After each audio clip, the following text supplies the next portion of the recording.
كلنا بنسمع نصيحة اقطع علاقتك بالناس عشان تشتري دماغك وترتاح. بس يا ترى فعلا هو ده الحل الصح، ولا يا ترى في حل تاني؟ الحقيقة اننا اوقات كتير بنهرب ونقطع علاقتنا مش علشان اللي قدامنا وحشين، بس علشان احنا اللي تعبنا وطاقتنا خلصت ومضغوطين. والوحدة اللي هتنتج نتيجة العزلة دي ممكن تتعبنا بجد، لاننا كبشر محتاجين للونس وللعلاقات الصحية. عشان كده في طرق كتير نقدر نحمي بيهم سلامنا النفسي من غير ما نعزل نفسنا على العالم. بس لازم نتعلم الأول إن مش كل خناقة معناها إن اللي قدامك ده توكسيك. السوشيال ميديا خلتنا نحكم على الناس، بقينا بنسمع كتير كلمة توكسيك على أي حد بنختلف معاه. بس في الحقيقة العلاقات الطبيعية لازم يكون فيها سوء تفاهم، شوية شد وجذب. مش كل حد اختلف معاكي هو شخص توكسيك أو سام. أحيانا الحل مش في الهروب، الحل إننا ببساطة نعدل توقعاتنا، نفهم إن الاختلاف جزء من رحلتنا وجزء من حياتنا. وعشان كده في فرق كبير بين إنك تهربي وبين إنك ترسمي حدودك. الهروب بيخليكي وحيدة، لكن الحدود بتحميكي وانت وسط الناس. الحدود هي ببساطة الفلتر اللي بيحمي عقلك من الدوشة اللي حواليكي. وبدل ما تختفي تماما، ارسمي حدودك. ارسمي حدود بسيطة تحمي بيها مساحتك العقلية ومساحتك النفسية، زي مثلا إنك ما ترديش على الرسائل وانت بترتاحي، أو تبعدي دايما على المناقشات اللي بتتحول لجدال وخناق في الآخر. ودايما في غلطة بنقع فيها، وخصوصا البنات والستات. نقطة جدا مهمة هي إنك مش مسؤولة عن مشاعر الكل.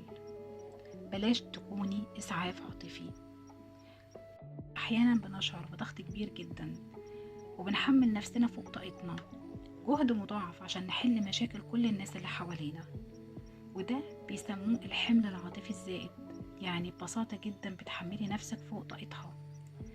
افتكري كويس انك تقولي انا مش قادرة اسمع، او مش قادرة اتكلم دلوقتي، او محتاجة وقت لنفسي. وصدقيني دي مش انانية، ده حقك، بس عشان تقدري تحافظي على طاقتك وما تنهاريش وتعرفي تكملي. مش كل الناس تستحق تدخل دايرتك القريبة. في مستويات للعلاقات، في القريب وفي الأصدقاء وفي المعارف. المشكلة الحقيقية بتحصل لما بنفتح قلبنا وحياتنا لناس المفروض يفضلوا برا. فالحل بجد انك تدي كل واحد مكانه اللي يستحقه وبس. وانك لازم تتعلمي مهارة الانفصال العاطفي، يعني تلاحظي اللي بيحصل حواليكي بس من غير ما تمتصيه. بلاش تاخدي كل حاجة بشكل شخصي على نفسك، بتخليها تغير مودك. لو حد بطبيعته منتقد او موده مش حلو، ده يخصه هو، مش لازم يأثر على هدوئك انت النفسي او الداخلي. وافتكري كويس، احنا مش بنملك السيطرة على تصرفات الآخرين، احنا بس بنرهق نفسنا بزيادة بمحاولة دايما نغير كل الناس اللي حوالينا. يعني ببساطة كده بطلي تحاولي تغيري الناس. أكبر مصدر للضغط هو إننا فعلا بنبقى عايزين الناس تتصرف زي ما احنا متوقعين منهم، بس الحقيقة إن الناس دي مش بتتغير غير لو هم قرروا ده. دايما ركزي على رد فعلك انتي وحدودك، مش على أفعالهم هم. وافتكري دايما إن السلام النفسي الحقيقي مش في العزلة.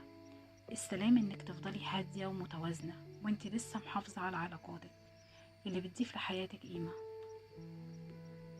وافتكري دايما إن العالم من حواليكي مش دايما مثالي.